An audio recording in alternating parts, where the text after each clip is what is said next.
السلام عليكم ورحمة الله وبركاته. الحمد لله نستعينه ونستغفره ونؤمن به ونتوكل عليه ونعوذ بالله من شرور أنفسنا ومن سيئات أعمالنا. من يهده الله فلا مضل له ومن يضلله فلا هادي له. وأشهد أن لا إله إلا الله وحده لا شريك له، ونشهد أن سيدنا وسندنا وحبيبنا ومولانا محمدا عبده ورسوله. أما بعد فقد قال الله تبارك وتعالى في كلامه المجيد وفي فرقانه الحميد: أعوذ بالله من الشيطان الرجيم. بسم الله الرحمن الرحيم. يا أيها الذين آمنوا قوا أنفسكم وأهليكم نارا وقودها الناس والحجارة إلى آخر الآية.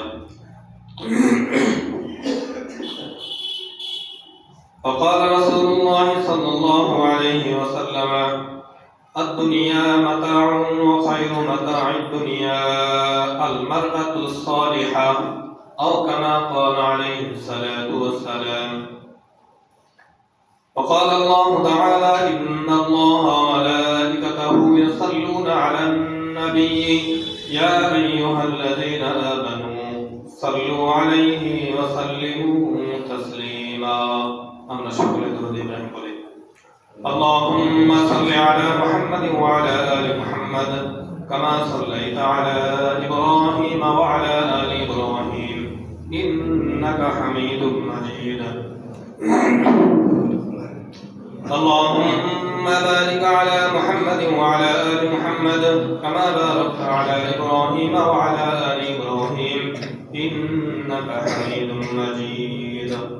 আমরা সর্বপ্রথম সীমার মুরিদ আল্লাহ তাআলা শানুর দরবারে লাখ কোটি শুকরিয়া জ্ঞাপন করি যে আল্লাহ তাআলা শানুহু পৃথিবীর সমস্ত প্রকার কাজকর্ম থেকে আপনার মতো আমার মতো গুনাহগারকে বাছাই করে জামি মসজিদ পর্যন্ত আসার সুযোগ দান করেছেন। সেই জন্য সেই মহান মুরিদ আল্লাহ তাআলা দরবারে শুকরিয়া জ্ঞাপন করি। সকলে বলে আলহামদুলিল্লাহ। দরুদ ও সালাম বর্ষিত হোক আপনার নবী বিশ্বনবী জনাবে মুহাম্মদ রাসূলুল্লাহ সাল্লাল্লাহু আলাইহি ওয়াসাল্লামের প্রতি। আল্লাহুম্মা সাল্লি আলাইহি আল্লাহুম্মা বারিক আলাইহি। সম্মানিত হাজির, আমি আজকে খুতবায় আমি আপনাদের সামনে পবিত্র কোরআনে কারিমে সূরা তাহরিম, কোরআনের 114 সূরা 66 নম্বর সূরা 6 নম্বর আয়াত তেলাওয়াত করেছি। সহিহ মুসলিম শরীফের 3535 নম্বর হাদিসটি আমি আপনাদেরকে শুনিয়েছি। এর আলোকে পিতা মাতার কাছে সন্তানের কিছু অধিকার রয়েছে, পিতা মাতার কাছে সন্তানের কিছু হক রয়েছে, অধিকার এবং হকের বিষয়ে সংক্ষিপ্ত আকারে কিছু আলোচনা করার চেষ্টা করব। মা তাওফীক ইল্লা বিল্লাহ, আলাইহি তাওয়াক্কালতু ওয়া আলাইহি উনীব। আল্লাহ তাআলা আমাকে এবং আপনাদেরকে বলার এবং শোনার মাধ্যমে হিদায়াতের একটি রাস্তা তৈরি করে দিক। সকলে আল্লাহুম্মা আমিন। সম্মানিত হাজির, আল্লাহ রাসূল সাল্লাল্লাহু আলাইহি ওয়াসাল্লাম মানুষদেরকে বলেছেন যে তোমরা যখন সন্তানের পিতা হবে, ছেলে হোক অথবা মেয়ে হোক, সন্তানের পিতা হওয়ার পূর্বেই সন্তানদের কিছু চাওয়া এবং পাওয়া থাকে। সন্তানদের চাওয়া এবং কিছু পাওয়া থাকে আমাদের পূর্বে। সন্তানরা যখন পৃথিবীতে আসে নাই বা সন্তান আসার আমরা যে কারিগর সেটা আমরা এখনো আমাদের নেই পদক্ষেপ। সেই পদক্ষেপ নেওয়ার পূর্বেই সন্তানের দুইটি চাওয়া থাকে সকল মানুষের কাছে, যে আমাকে একটা সুন্দর এবং ধর্মশীল বা দিনদার একটি মা যাতে আমার পিতা আমাকে উপহার দেয়। এটা সন্তান পৃথিবীতে আসে নাই, তার পূর্বেই তার চাওয়া। এই ব্যাপারে সন্তানের চাওয়া হলো পিতার কাছে যে ভালো দেখার একটা মা যাতে আমাকে তিনি দেন, এটা হলো সন্তানের অধিকার বা সন্তানের হক। এই ব্যাপারে সহিহ বুখারী 5090 নম্বর হাদিস। আল্লাহ রাসূল সাল্লাল্লাহু আলাইহি ওয়াসাল্লাম বলেন, সহিহ মুসলিম এর হাদিস আছে 1466, মুসনাদে আহমদ 9526 নম্বর হাদিস, একই হাদিস।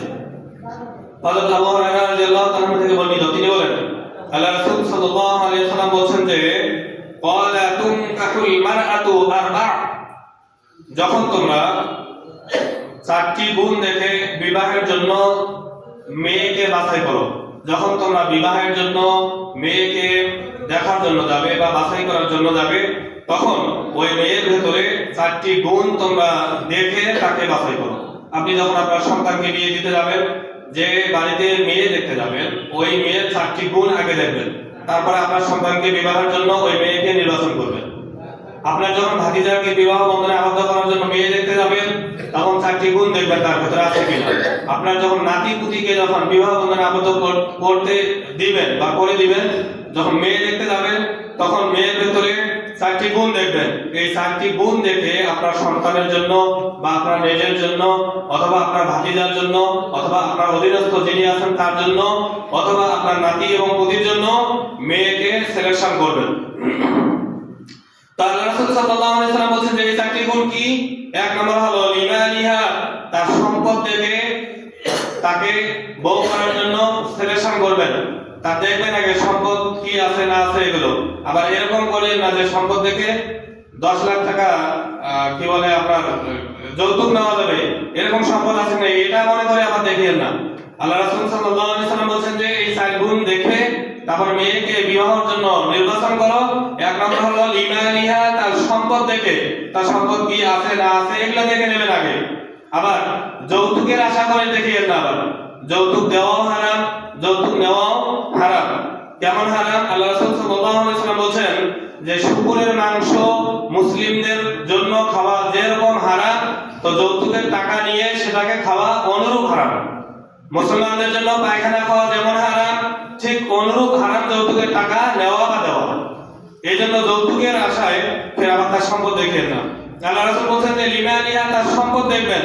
2 নম্বর হলো ওয়ালি হাসাবিহা, তার বংশ মর্যাদা দেখবেন যে সে কোন বংশের মেয়ে, তার বংশ মর্যাদাটা আগে দেখবেন। যে ঝগড়া করে এরকম বংশ মর্যাদার মেয়ে, শ্বশুর শাশুড়িকে দেখতে পান না এরকম বংশের মেয়ে, না সুদ খায় সেই বংশের মেয়ে, না ঘুষ খায় সেই বংশের মেয়ে, না জেনা করে সেরকম বংশের মেয়ে, এরকম সব বংশ বিস্তার তার দেখে নেবেন। তার থেকে তার 14 গোষ্ঠী পর্যন্ত যে বংশ বিস্তার আছে, এই বংশ বিস্তারের খোঁজ খবর নিয়ে তারপরে বউ করার জন্য, ছেলের বউ করার জন্য, ভাতিজি বউ করার জন্য, নাতিপুতি নাতনি বউ করার জন্য সিলেকশন করবেন। 3 নম্বর আল্লাহ রাসূল সাল্লাল্লাহু আলাইহি ওয়াসাল্লাম বলেছেন যে ওয়া জামালিহা, তার সৌন্দর্য দেখবেন আগে।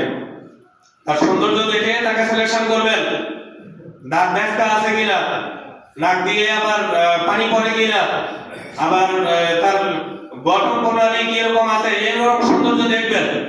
না হলে পরে আপনার ছেলেকে বিয়ে দিলেন, বাসা ঘরে এসে বা বাড়িতে এসে ঝগড়া কাজে প্রতিদিন শুরু হয়ে গেল, এই মেয়ে তো আমি বিয়ে করতে চাইনি, তোমরা দেখে তোমরা পছন্দ করে দিয়েছো, এই মেয়েকে নিয়ে আমি সংসার করবো না, এরকম একটা বিশৃঙ্খলা হতে পারে।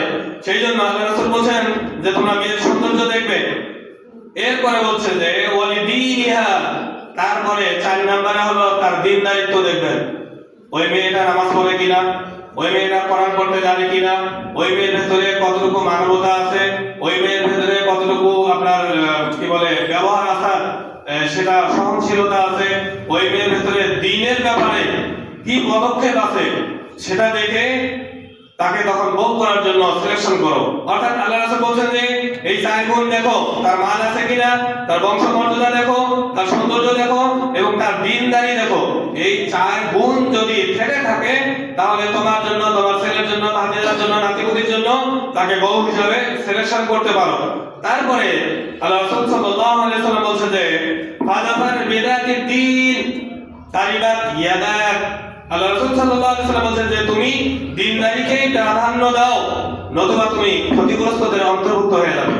এই 4 গুণ দেখো মেয়ের ভেতরে, দেখার পরে তোমার বউ হিসাবে তাকে সিলেকশন করো। এই 4 গুণের মধ্যে কোনো একটা যদি কমতি থেকে থাকে এবং দ্বীনদারি যদি বেশি থাকে, তো তুমি দ্বীনদারিকে প্রাধান্য দিয়ে তাকে বউ হিসাবে ঘরে তুলে নিয়ে আসো, নতুবা তুমি ক্ষতিগ্রস্তদের অন্তর্ভুক্ত হয়ে যাবে। এমন বউ নিয়ে আসবেন, পরের দিন থেকেই শ্বশুর শাশুড়িকে দেখতে পাবে না, সালাম কালাম দিবে না, মর্যাদা করবে না, এমন বিশৃঙ্খলা বাজে মধ্যে শুরু করে দিবে যে ছেলে মেয়ে বা পিতা মাতা আলাদা আলাদা খেতে হবে। এই জন্য আল্লাহ রাসূল সাল্লাল্লাহু আলাইহি ওয়াসাল্লাম বলছেন যে এই 4 গুণ দেখে তোমরা বিবাহের জন্য মেয়েকে নির্বাচন করো। সহিহ মুসলিম 3535 নম্বর হাদিস আব্দুল্লাহ ইবনে আমর রাদিয়াল্লাহু তাআলা থেকে বর্ণিত। তিনি বলেন আল্লাহ রাসূল সাল্লাল্লাহু আলাইহি ওয়াসাল্লাম বলেছেন আদ-দুনিয়া মাতাউন ওয়া খায়রু মাতা'আদ দুনিয়া আল মারআতুস সালিহাহ। পৃথিবীতে যা কিছু আল্লাহ তাআলা দিয়েছেন সব কিছু মানুষকে উপভোগ করার জন্য দিয়েছেন, ভোগ করার জন্য দিয়েছেন। সেটার যে একটা স্বাদ আছে, সেটার যে একটা আরাম আছে, সেটাকে ভোগ করার জন্য আল্লাহ রাসূল সাল্লাল্লাহু আলাইহি ওয়াসাল্লাম বলেছেন যে আল্লাহ তাআলা সেটাকে আরাম আয়েশ ভোগ করার জন্য পৃথিবীতে দিয়েছেন। এই বিশাল অর্থনীতি আমরা করি কিসের জন্য করি? একটা আরামের জন্য। এখন ঘরের সঙ্গে ল্যাট্রিন মানুষ অ্যাটাচ করে কেন করে? যে বিছানা থেকে উঠে যেতে বাইরে যেতে না হয়। গোসলখানা অ্যাটাচ করে যাতে বাড়িতে কেউ বুঝতে না পারে। এরকম মানুষ এখন সব আধুনিকায়ন করে নিয়েছে। মানুষ আরাম আয়েশের জন্য সব কিছু করেছে। তো আল্লাহ রাসূল বলছেন যে আর দুনিয়া মাতাউন ওয়া খায়রু মাতা'আদ দুনিয়া, দুনিয়াতে যা কিছু আছে সব কিছু আরাম আয়েশ ভোগ করার জন্য। তবে আল মারআতুস সালিহা, উত্তম একজন স্ত্রী যদি হয়, দিনদার স্ত্রী যদি হয়, নেককার সালিহা স্ত্রী যদি হয়, তাহলে তার কাছে পৃথিবীর সব সম্পদের থেকে উত্তম সম্পদ সে পেল। একজন নেককার যদি স্ত্রী পান, একজন দিনদার যদি স্ত্রী পান, একজন ভদ্র পরিবারের ভদ্র যদি স্ত্রী পান, একজন নম্র স্বভাব চরিত্র অনেক ভালো এরকম স্ত্রী যদি পান, কোনো অভাব থাক বা কোনো কিছু থাক সেটাতে কোনো বিরক্তি বোধ করে না, কোনো কিছু চাইলে পরে দিতে না পারলে সে কর্কশ ভাষায় কথা বলে না এবং সেটাকে মেনে নেয়, স্বামী দিতে না পারলে সেটাকে মেনে নেয়, এরকম স্ত্রী যদি কোনো ব্যক্তি পেয়ে যায় তা আল্লাহ রাসূল সাল্লাল্লাহু আলাইহি ওয়াসাল্লাম বলেন যে ওই ব্যক্তি পৃথিবীর শ্রেষ্ঠ একটি সম্পদ সে পেয়ে গেল। এরপরে 2 নম্বর আল্লাহ রাসূল সাল্লাল্লাহু আলাইহি ওয়াসাল্লাম বলেন যে যখন সন্তানকে আপনি পৃথিবীতে নিয়ে আসবেন, পৃথিবীতে নিয়ে আসার পূর্বেই সন্তানের আপনার কাছে একটা দাবি বা হক, সেটা হলো যখন আপনি এই স্ত্রীর সঙ্গে সুসম্পর্ক স্থাপন করবেন তখন একটা দোয়া পড়বেন। সহিহ বুখারী 6388 নম্বর হাদিস আল্লাহ রাসূল সাল্লাল্লাহু আলাইহি ওয়াসাল্লাম বলেন, ইবনে আব্বাস রাদিয়াল্লাহু তাআলা থেকে বর্ণিত, তিনি বলেন রাসূল করিম সাল্লাল্লাহু আলাইহি ওয়াসাল্লাম বলেন যে যখন তুমি পবিত্র স্ত্রীর সঙ্গে পবিত্র সম্পর্ক স্থাপন করতে যাবে, যখন তুমি সন্তান কামনা করার জন্য সম্পর্ক স্থাপন করবে, তখন তুমি বলো বিসমিল্লাহি আল্লাহুম্মা জান্নিবনা শাইতান ওয়া জান্নিবিশ শাইতান মা রাযাকতানা। তুমি বলো হে আল্লাহ আপনি আমাদেরকে শয়তান থেকে দূরে রাখুন, হে আল্লাহ আপনি আমাদেরকে শয়তান থেকে দূরে রাখুন, এবং এই সুসম্পর্ক করার কারণে তুমি যা আমাদেরকে সন্তান দিয়ে থাকো বা দান করবে তাকেও তুমি শয়তান থেকে দূরে রাখো। এরপর আল্লাহ রাসূল বলেন ফাইন্নাহু ইয়ুকাদ্দার বাইনাহুমা ওয়ালাদুন ফি যালিকা লাম ইয়াদুররুহু শাইতানুন আবাদা। তারপর তাদের মিলনের পরে সুসম্পর্ক স্থাপন করার পরে আল্লাহ যদি কোনো সন্তান নির্ধারিত করে দিয়ে থাকেন, কোন সন্তান যদি দিয়ে থাকে বা কোন সন্তান যদি হয়, তাহলে আল্লাহ রাসূল বলেন যে শয়তান এই সন্তানের কোন রকম জন্ম থেকে মৃত্যু পর্যন্ত কোনো ক্ষতি করতে পারবে না।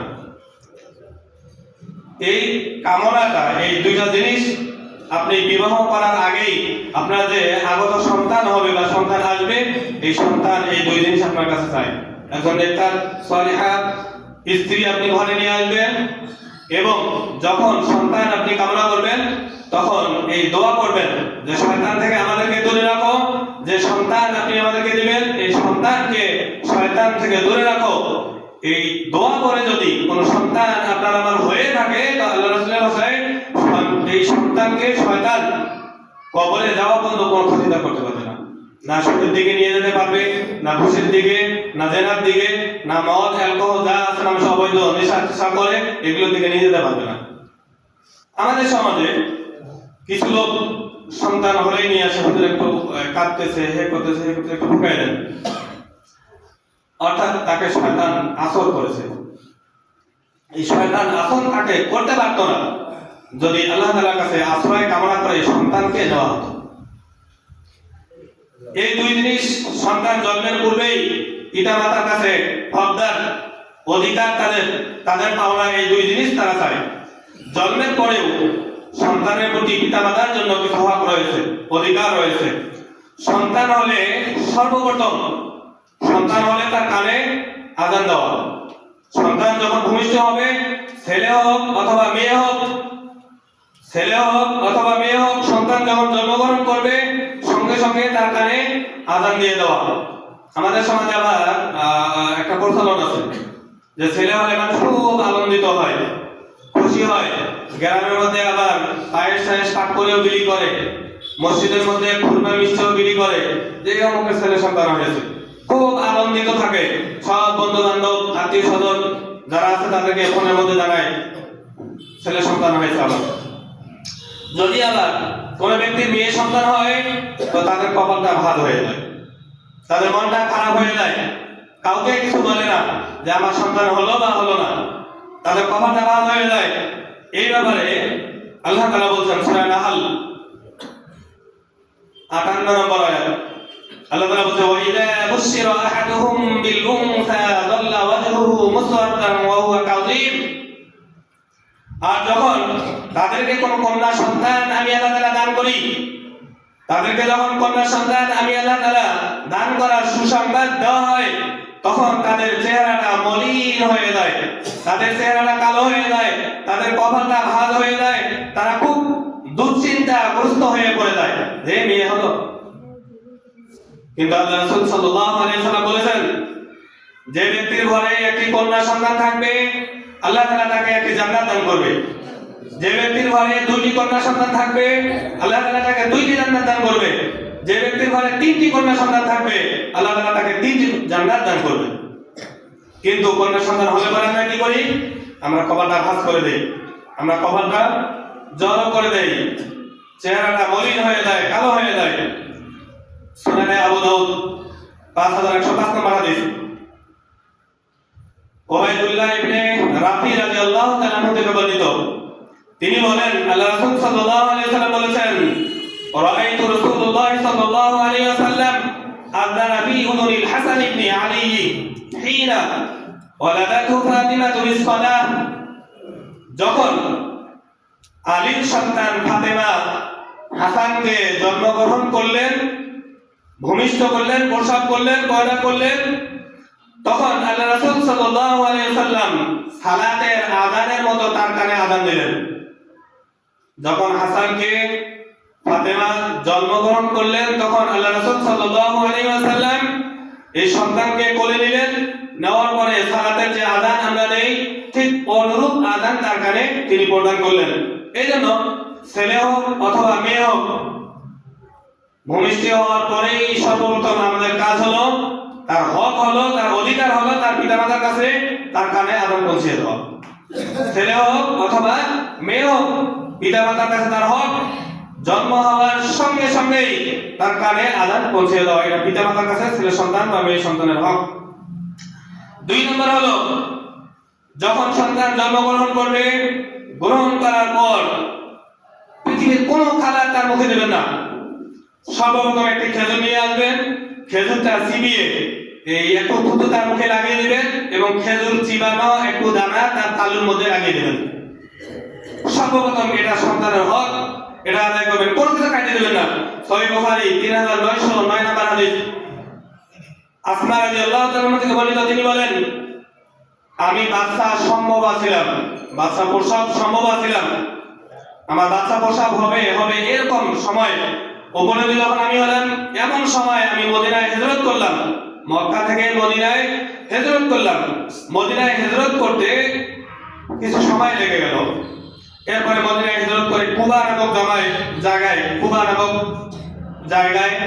কুবা নামক একটা মসজিদ এখন আছে, সর্বপ্রথম আল্লাহ রাসূল সাল্লাল্লাহু আলাইহি ওয়াসাল্লাম হিজরত করে কুবায় গিয়েছিলেন। সেই জায়গায় আমি অবতরণ করি, কুবাতেই আমি আমার পুত্র সন্তানকে জন্মগ্রহণ করি। আমার যখন পুত্র সন্তান জন্মগ্রহণ হলো তখন সুম্মা আতাইতু বিহিন নবী সাল্লাল্লাহু আলাইহি ওয়াসাল্লাম, আমি নবী করিম সাল্লাল্লাহু আলাইহি ওয়াসাল্লামের কাছে ওই সন্তানকে নিয়ে আসলাম। যখন আমি পুত্র সন্তান জন্মগ্রহণ করলাম ওই সন্তানকে আল্লাহ রাসূল সাল্লাল্লাহু আলাইহি ওয়াসাল্লামের কাছে সন্তানকে নিয়ে আসলাম। ফাদাতুহু ফি হাজরি, এরপরে এনে আমি আমার সন্তানকে আল্লাহ রাসূল সাল্লাল্লাহু আলাইহি ওয়াসাল্লামের কোলে দিলাম। কোলে দেওয়ার পরে সুম্মা দাআ বিতামরিন, আল্লাহ রাসূল কি করলেন? একটি খেজুর নিয়ে আসলেন। খেজুর নিয়ে আসার পর ফামা দাবাহা, তিনি খেজুরটাকে চাবালেন। চাবানোর পর সুম্মা তাফালা ফিহি ফাকানা আউয়ালু শাইইন দাখালা জাওফাহু রিহু রাসূলুল্লাহ সাল্লাল্লাহু আলাইহি ওয়াসাল্লাম, তিনি তার থুতু মোবারক আমার সন্তানের মুখে লাগিয়ে দিলেন এবং তেনার চিবানো খেজুর আমার সন্তানের তালুতে লাগিয়ে দিলেন। আব্বা রাদিয়াল্লাহু তাআলা বলেন যে পৃথিবীর কোন খাবার আমার সন্তানের পেটে সর্বপ্রথম যায়নি, সর্বপ্রথম গিয়েছে আমার রাসূলের থুতু মোবারক, এরপর তার চিবানো খেজুর সেটা তার তালুতে লাগিয়ে দিয়েছে। এটা হলো পিতামাতার কাছে সন্তানের দ্বিতীয় হক বা অধিকার। এই কাজটি আপনারা করবেন। কোন যদি আল্লাহ থেকে থাকে আপনাদের কাছে, কোন ইমাম যদি থেকে থাকে, সন্তান হলে পরে তার কাছে নিয়ে আসবেন অথবা তাকে নিয়ে যাবেন। আযান দিয়ে দেন, আপনি নিজেও দিতে পারেন, তার কাছেও দিয়ে নিতে পারেন, অথবা খেজুর এনে আপনি নিজে চাবিও লাগিয়ে দিতে পারেন, অথবা কোন ইমাম বা কোন কোরআন পড়নেওয়ালা লোক, আল্লাহওয়ালা লোক যাকে আপনারা ভালো মনে করেন যে লোকটা দিনদার আছে, দিনদারিত্ব আছে, আল্লাহওয়ালা আছে, আল্লাহ ভীতি তার ভিতরে আছে, লোকটা ইমানদার হতে পারে, এরকম মনে যদি হয় তাদেরকে নিয়ে গিয়ে খেজুর চাবিয়ে সেটা লাগিয়ে দেবেন।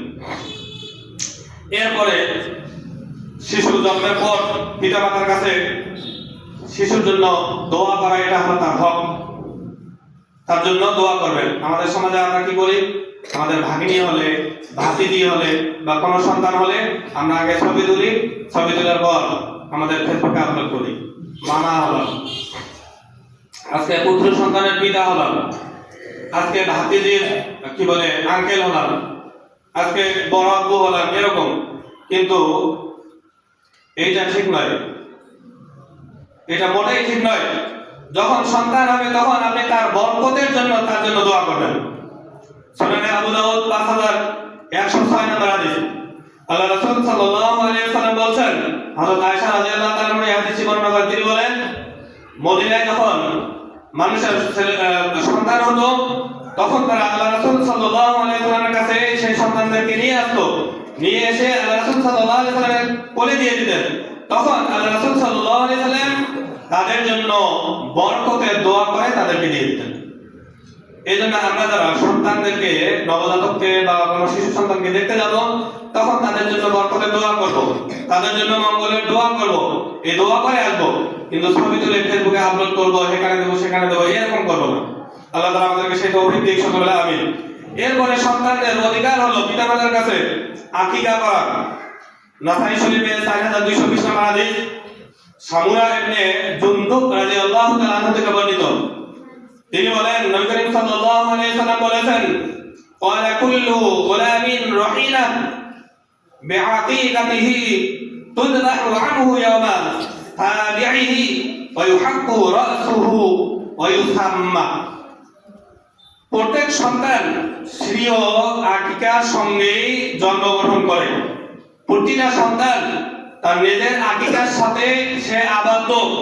সুতরাং তার পক্ষ থেকে যারা পিতামাতা তার জন্মের 7ম দিনে জবেহ করতে হবে, পশু জবেহ করতে হবে, তার আকিকা করতে হবে।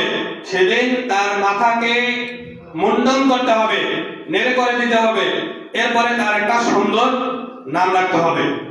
তারপরে কি করবেন, তার মাথা যে মুন্ডন করে দিলেন, মুন্ডন করা যে চুল আছে, এই চুল সমপরিমাণ রূপের একটি সদকা করে দিবেন। এটা হলো সন্তানের অধিকার পিতামাতার কাছে। একটা সন্তান যখন জন্মগ্রহণ করবে 7ম দিনে তার আকিকা করবেন। ছেলে হলে 2টি পশু, মেয়ে হলে 1টি পশু। ছেলে হলে 2টি পশু, মেয়ে হলে 1টি পশু জবাই করে দিবেন। জবাই করে দেওয়ার পর তার মাথাটাকে মুন্ডন করে দিবেন, তার একটি সুন্দর নাম রেখে দেবেন। মাথা মুন্ডন করার পর যে চুলগুলো হবে, এই চুলগুলোকে ওজন করবেন, কতটুকু হয়, অতটুকু পরিমাণ রূপ্য অথবা সেই পরিমাণ রূপের বা রূপার সমপরিমাণ টাকা বা অন্য কিছু সেটা সদকা করে দিবেন। তিরমিজি শরীফ 1519 নম্বর হাদিস, আল্লাহ রাসূল সাল্লাল্লাহু আলাইহি ওয়াসাল্লাম বলেন, ফাতেমা যখন হাসানের মাথা মুন্ডন করে দিল, তখন আল্লাহ রাসূল সাল্লাল্লাহু আলাইহি ওয়াসাল্লাম বলেন, রাসা ওয়া তাসাদ্দাকি বিসিরাতি শারিহি ফিদ্দাহ। ফাতেমাকে আল্লাহ রাসূল সাল্লাল্লাহু আলাইহি ওয়াসাল্লাম বলেন যে তার মাথার চুলগুলোকে তুমি ওজন করো, ওজন করে সেই সমপরিমাণ রূপা তুমি সদকা করে দাও। হাসানের মাথা মুন্ডন করা যখন হলো, তখন তিনি বলছেন যে এর মাথা মুন্ডুলে যে চুলগুলো আছে এটাকে তুমি ওজন করো, ওজন করে সেই সমপরিমাণ রূপ সেটাকে তুমি সদকা করে দাও, দান করে দাও। এটা হলো পিতামাতার কাছে সন্তানের হক। এরপরে হক হলো সুন্দর একটি নাম রাখা। বাইহাকি শরীফের একটা হাদিস, আব্দুল্লাহ ইবনে আব্বাস রাদিয়াল্লাহু তাআলা থেকে বর্ণিত, তিনি বলেন আল্লাহ রাসূল সাল্লাল্লাহু আলাইহি ওয়াসাল্লাম বলেছেন যে তেনাকে যখন জিজ্ঞেস করা হলো যে সন্তানের প্রতি পিতামাতার হক কি, সন্তানের প্রতি পিতামাতার হক কি, তিনি বলেন যে সন্তানের হক পিতামাতার প্রতি হলো তার একটা সুন্দর নাম রেখে দিবে। আমরা এখন সুন্দর নাম রাখি কি, আমরা দেখি টিভি সিরিয়ালে, বিভিন্ন সিরিয়ালে স্টারদের নাম দেখি, চিত্রনায়কদের নাম দেখি, সেই নামের সঙ্গে মিল রেখে আমরা সন্তানদের নাম রাখি। এটা মোটেই উচিত নয়। আপনি নাম রাখবেন ইসলামী নাম, যে নাম রাখলে পরে আল্লাহ তাআলা খুশি হয়, যে নাম রাখলে পরে আল্লাহ রাসূলের আদর্শকে বাস্তবায়ন করা হয়। আপনি মুসলিম হিসাবে সন্তানের হক হলো সেরকম নাম আপনি রেখে দেবেন, এটা সন্তান হিসেবে আপনাদের কাছে পাওয়া। আর আপনারা কি করেন, বিভিন্ন জিনিস দেখার পরে, বিভিন্ন মাধ্যমে এখন টিভি সিরিয়ালে বসে বিভিন্ন জিনিস দেখার পরে সেই নামগুলো রেখে দেয়। এরপরে এই সন্তানের অধিকার পিতামাতার কাছে, তাদেরকে আপনি একটা তরবিয়ত বা আদব শিক্ষা দিবেন। এটা হলো তাদের হক যে আমাদের পিতামাতা আমাদেরকে আদব শিক্ষা দেবে। আদব শিক্ষা দিলে পরে ছোট থেকে আমি আদবদার হয়ে যাব। এই জন্য পিতামাতার কাছে সন্তানের হক, আপনি তাকে তরবিয়ত আদব শিক্ষা দেবেন। উত্তম আদব এবং উত্তম তরবিয়ত হলো কোন সন্তানকে তার বয়স হলে পরে তাকে নামাজ আদায় করার তরবিয়ত বা আদব শিক্ষা দেওয়া। আবু দাউদ শরীফের 495 নম্বর হাদিস, সুহাইব রাহমাতুল্লাহ আলাইহি থেকে বর্ণিত, তিনি তার পিতা তার দাদা থেকে বর্ণিত, তিনি বলেন তোমরা সন্তানের বয়স যখন 7 হবে তখন তাকে নামাজের জন্য নির্দেশ করো। তোমার সন্তানের বয়স যখন 7 বছর উপনীত হবে তখন তুমি তাকে সাথে করে নামাজ ধরে নিয়ে যাও, অথবা নামাজের জন্য নির্দেশ করো যে তোমার বয়স এখন যথেষ্ট হয়েছে, তুমি এখন বুঝতে পারো, বোঝার মতো বয়স তোমার হয়েছে, সুতরাং তুমি এখন নামাজ আদায় করো। আর যদি নামাজ আদায় সে না করে, এরকম করতে করতে 10 বছর বয়সে উপনীত হয়, অহুম আবনাউ 10 সিনিনা ওয়াফাররিকু বাইনাহুম ফিল মাদাজি'i, আল্লাহ রাসূল সাল্লাল্লাহু আলাইহি ওয়াসাল্লাম বলেন যে এই অবস্থায় যদি 10 বছর বয়সে উপনীত হয়ে ব্যক্তি হয়ে যায় আর সালাত আদায় না করে, তাহলে আপনি পিতা এবং মাতা হিসাবে তাকে প্রহার করে, তাকে শাস্তি দিয়ে, তাকে মেরে পিটিয়ে তাকে নামাজ আদায় করো। এটা হলো সন্তানের হক পিতামাতার কাছে। আবু দাউদ 4018 নম্বর হাদিস, কোন পুরুষ অন্য পুরুষের, আল্লাহ রাসূল বলেন যে ওই সন্তানকে প্রহার করে নামাজ আদায় করো, এরপরে তার বিছানাকে আলাদা করে দাও, তার বিছানাকে আলাদা করে দাও। 2 ভাই আছে, 2 ভাইকে এক বিছানায় রাখিয়েন না। 2 বোন আছে, 2 বোনকে এক বিছানায় রাখিয়েন না, বিছানাকে আলাদা করে দাও। আবু দাউদ শরীফের হাদিস, যেটা আমি বললাম 4018 নম্বর হাদিস, আল্লাহ রাসূল বলেন যে কোন পুরুষ যেন অন্য পুরুষের গোপন অঙ্গের দিকে না তাকায়, কোন নারী যেন অন্য নারীর গোপন অঙ্গের দিকে না তাকায়, এবং কোন পুরুষ জানে অন্য পুরুষের সঙ্গে একই খাটে একই কম্বলের নিচে না ঘুমায়। কোন নারী এবং অন্য নারী যাতে একই কম্বলের নিচে না ঘুমায়। সুতরাং সন্তানের বয়স যখন 7 হবে অথবা 10 হবে তাদের বিছানা আলাদা করে দিবেন। যদি সম্ভব না হয় তাহলে একই বিছানায় তাদের কম্বল কাঁথা আলাদা করে দিবেন। একে কম্বলের নিচে 2 ছেলেকে রাখবেন না, একে কম্বলের নিচে 2 মেয়েকে রাখবেন না, আলাদা করে দিবেন। সময় লাগবে। এরপরে সন্তানের হক হলো পিতামাতার কাছে সুশিক্ষায় শিক্ষিত করা, তাকে একটা আদর্শবান শিক্ষা আপনি দিবেন। তাকে আপনি ডাক্তার বানান, কোনো সমস্যা নাই, ইঞ্জিনিয়ার বানান, কোনো সমস্যা নাই, আপনি যা ইচ্ছা বানান, মাস্টার বানান বা কেরানি বানান, অন্যান্য ম্যানেজার বানান, অন্যান্য বিষয়াদি বানান, যেগুলো নিম্ন থেকে উচ্চ পদস্থ চেয়ারগুলো আছে সেখানে নিয়ে বসান, কোনো সমস্যা নেই। কিন্তু তাকে সুশিক্ষা আগে দেন। সুশিক্ষা কি? তিরমিজি শরীফ 2516 নম্বর হাদিস, ইবনে আব্বাস রাদিয়াল্লাহু তাআলা থেকে বর্ণিত, তিনি বলেন আল্লাহ রাসূল সাল্লাল্লাহু আলাইহি ওয়াসাল্লামের সময়ে আমরা ছিলাম তার সঙ্গে, আল্লাহ রাসূলের সাথে সাথে আমরা ছিলাম। তো নবী করিম সাল্লাল্লাহু আলাইহি ওয়াসাল্লাম বললেন যে হে তরুণ, আমি কি তোমাদেরকে কিছু বাক্য শিখিয়ে দেব না? তিনি বললেন যে হে তরুণ, আমি কি তোমাদেরকে কিছু বাক্য শিখিয়ে দেব না? আমরা বললাম হে আল্লাহ রাসূল, হ্যাঁ অবশ্যই আপনি আমাদেরকে শিখিয়ে দেন। বললেন যে তুমি আল্লাহ তাআলার বিধি নিষেধকে রক্ষা করবে, তুমি আল্লাহ তাআলা যে বিধি বিধান দিয়েছে সেটাকে রক্ষা করবে, যেটা নিষেধ করেছে সেটা রক্ষা করবে, তাহলে পরে আল্লাহ তাআলা তোমাকে রক্ষা করবে। এই আদব, এই তরবিয়ত শিক্ষা দেওয়া যে আল্লাহ তাআলা বিধি নিষেধকে রক্ষা করলে আল্লাহ তাআলা তোমাকে রক্ষা করবে। এরপরে বলছে যে আল্লাহ তাআলার সন্তুষ্টিকে লক্ষ্য করে তুমি চলো, তাহলে আল্লাহ তাআলা তোমাকে খুব কাছে টেনে নেবেন। আল্লাহ তাআলার সন্তুষ্টি যদি তুমি অর্জন করতে পারো তাহলে আল্লাহ তাআলাকে তুমি পাবে। এরপরে সকল দুনিয়ার মানুষ যদি তোমার কিছু উপকার করতে চায় তাহলে আল্লাহ যতটুকু রেখেছে অতটুকুই করতে পারবে, আর এক চুল বেশিও করতে পারবে না। সারা দুনিয়ার মানুষ যদি একত্রিত হয়ে তোমার ক্ষতি করতে চায় আল্লাহ তাআলা যতটুকু ক্ষতি রেখেছেন অতটুকুই করতে পারবে, এক চুল পরিমাণ বেশিও করতে পারবে না। এই শিক্ষা সন্তানদেরকে দিতে হবে। আর একটা শিক্ষা দিতে হবে, কোরআন তাদেরকে পড়ার শিক্ষা দিতে হবে। আল্লাহ রাসূল সাল্লাল্লাহু আলাইহি ওয়াসাল্লাম বলেন সহিহ বুখারী 5027 নম্বর হাদিস, তিনি বলেন যে উসমান রাদিয়াল্লাহু তাআলা থেকে বর্ণিত, খায়রুকুম মান তাআল্লামা আল কুরআন ওয়া আল্লামা, তোমাদের মধ্যে ওই ব্যক্তি সর্বোত্তম সর্বোৎকৃষ্ট যে কোরআন শিখে এবং অপরকে শিক্ষা দেয়। সেজন্য সন্তানের হক হলো তাদেরকে উচ্চ শিক্ষায় শিক্ষিত দেওয়ার পূর্বে সুশিক্ষা আগে প্রদান করবেন, কোরআন আগে শিক্ষা দেবেন, আল্লাহ এবং আল্লাহর রাসূলের শিক্ষা তাকে আগে দিবেন, দেওয়ার পরে তাকে আপনি যত উচ্চ ডিগ্রি নেওয়ার দরকার সেটা নেওয়া। এরপরে সন্তানের হক হলো পিতামাতার কাছে সকল সন্তানকে যখন সম্পত্তি আপনি দিবেন সমানভাবে সম্পত্তির বন্টন করে দিতে হবে। যদি আপনি জীবদ্দশায় আপনার সন্তানদেরকে সম্পত্তি দিতে চান তাহলে সমানভাবে সমপরিমাণ দিতে হবে, ছেলে হোক অথবা মেয়ে হোক সমান দিতে হবে। যদি আপনি মৃত্যুবরণ করেন, মৃত্যুবরণ করার পর যদি সম্পত্তি বন্টন হয় তাহলে ছেলে যা পাবে তার অর্ধেক মেয়ে পাবে। আপনার জীবদ্দশায় ছেলেও যা পাবে মেয়েও তাই পাবে। 2 বিঘা সম্পত্তি আছে, ছেলে যদি 1 বিঘা পায় মেয়েও 1 বিঘা পাবে। আপনি যখন মৃত্যুবরণ করবেন তখন ছেলে পাবে 1 বিঘা, মেয়ে পাবে 10 টাকা। বিষয়টা ভালো করে বুঝুন আগে। আপনার জীবদ্দশায় কম বেশি হবে না, যদি বন্টন করেন সমান বন্টন করতে হবে। আপনি মৃত্যুবরণ করার পর ছেলে যা পাবে তার অর্ধেক মেয়ে পাবে। আপনার জীবদ্দশায় যদি আপনি সম্পত্তি বন্টন করে দেন তাহলে সমানভাবে বন্টন করে দিবেন। এই সমান বন্টন যদি করতে না পারেন, ছেলেকে দিয়ে দেন বা কোনো ছেলেকে বেশি দেন, কোনো ছেলেকে কম দেন, দেওয়ার পরে যদি আপনি মৃত্যুবরণ করেন তাহলে নিশ্চিত ধরে নেন আপনি জাহান্নামে যাবেন, নিশ্চিত ধরে নেন আপনি জাহান্নামে যাবেন, কেউ আপনাকে বাঁচাতে পারবে না। আপনি যতই সালাত আদায় করেন, যতই মক্কা মদিনা দৌড়ান, যাই করেন, সম্পত্তির বন্টন যদি সুষম বন্টন আপনি সন্তানদের মধ্যে করতে না পারেন তাহলে আপনাকে জাহান্নামে যেতেই হবে। আল্লাহ রাসূল সাল্লাল্লাহু আলাইহি ওয়াসাল্লাম এক সাহাবীকে বললেন, তুমি কি চাও যে তোমার প্রতিটা সন্তান সমান আচরণ তোমার সাথে করুক? তিনি বলছেন, হ্যাঁ আল্লাহ রাসূল, আমি তো চাই। তাহলে সম্পদ বন্টনের ক্ষেত্রে তুমি সমান বন্টন কেন করবে না? সমান আচরণ তোমার সঙ্গে করুক এটা যদি তুমি চাও তাহলে সমান সম্পত্তি বন্টন তুমি কেন করে দিবে না?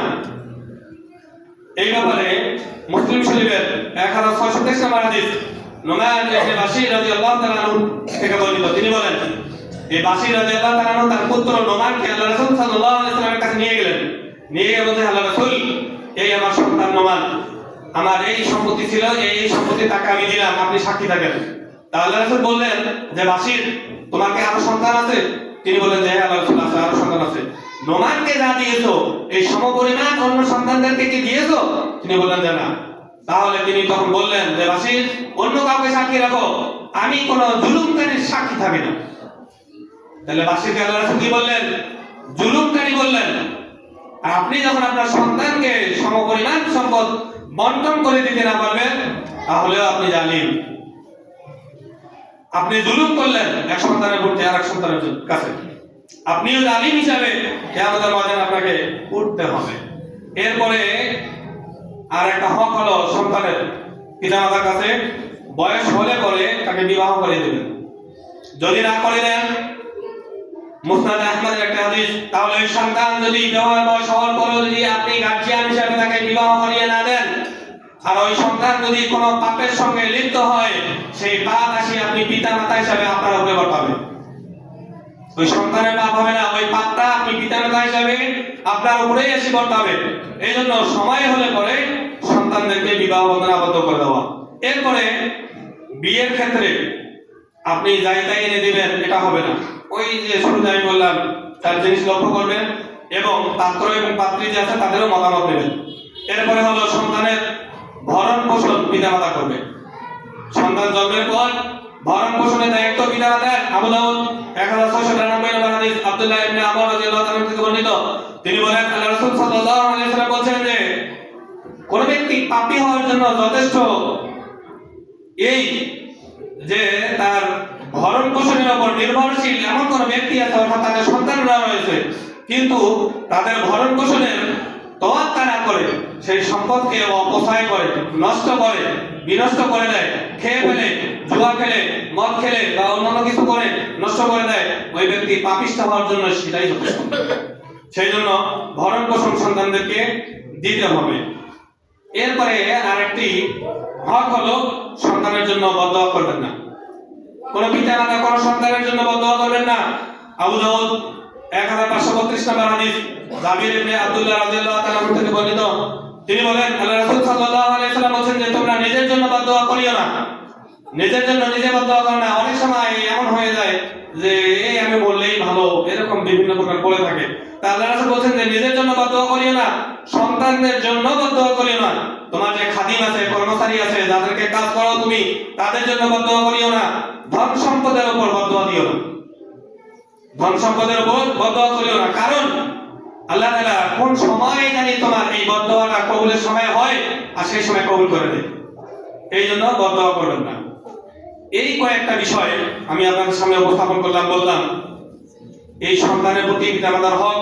এই হকগুলো আল্লাহ তাআলা রাসূল বলেছেন, আল্লাহ তাআলা বলেছেন এই হক যদি কোনো ব্যক্তি আদায় করে তো আল্লাহ তাআলা বলেছেন যে তুমি বাঁচো, তোমার আহল পরিবার পরিজন যারা আছে তাদেরকে তুমি জাহান্নামের আগুন থেকে বাঁচাও। ইয়া আইয়ুহাল্লাযীনা আমানু কু আনফুসাকুম ওয়া আহলিকুম নারা ওয়াকুদুহা আন-নাস ওয়াল হিজারা, সূরা তাহরীম 6 নম্বর আয়াত। যে তুমি নিজে বাঁচো জাহান্নামের আগুন থেকে এবং তোমার সন্তান সন্ততিদেরকে জাহান্নামের আগুন থেকে বাঁচাও, যা ইন্ধন হবে মানুষ এবং পাথর। জাহান্নামের লোকই হবে মানুষ এবং পাথর। সেখান থেকে তুমি বাঁচো, তোমার সন্তানদেরকে বাঁচাও। আল্লাহ তাআলা আমাদের সকলকে জাহান্নামের আগুন থেকে সন্তানদের হক আদায় করার মাধ্যমে বাঁচার তৌফিক দান করুন। সকলে আল্লাহুম্মা আমিন। এবার আমি আমার এখানে শেষ করলাম। আলহামদুলিল্লাহি রাব্বিল আলামিন।